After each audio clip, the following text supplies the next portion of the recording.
Keegan. He had a little bit of more offensive points in this match, and domination happened. How do you feel? I just had to make sure that I did a better job of moving my hands, moving my feet. Um, Yesterday in the first period and second period a little bit, I wasn't moving my feet as well. So You're very open about your injury. How do you kind of feel, heading into a familiar territory later on tonight?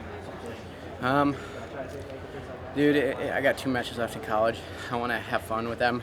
Obviously, I'm very focused, and no one really can take my focus away right now. So, just been grinding the Lord of the Rings and the Hobbit while I've been waiting. But just keeping in my own head, just keeping my circle very closed and very close. It's really important because I know those guys are going to be feeding positive energy into me. How do you feel, obviously, going into the semifinals, the last 2 matches? Any emotions at all?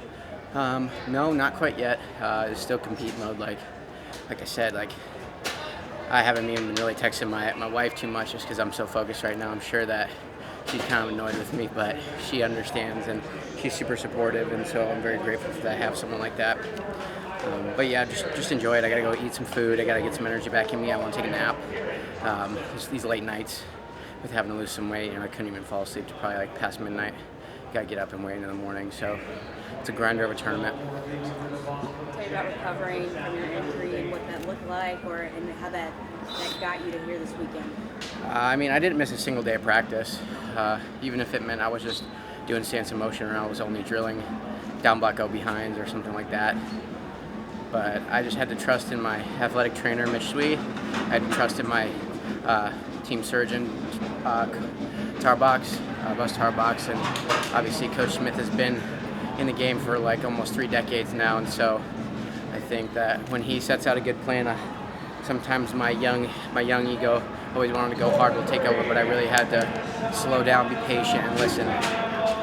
Obviously representing Mizzou and obviously being an All-American in all your years, right? So what does it mean to represent Mizzou and be an All-American and represent for them?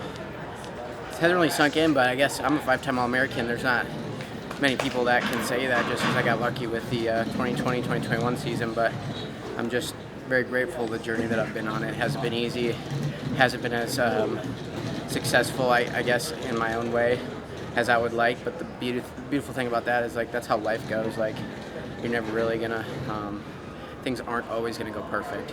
God promises that there's gonna be trials and tribulations, and the most important thing is how faithful you stay to Him during those times and being resilient. I think of in dark times, I think of the book of Job, where Job was taken. In one day, his whole family was killed, his land was taken from him, and all of his cattle and his sheep were stolen. And he still remained faithful throughout the entire experience. And if I lose a couple wrestling matches, that's not nearly as bad compared to him.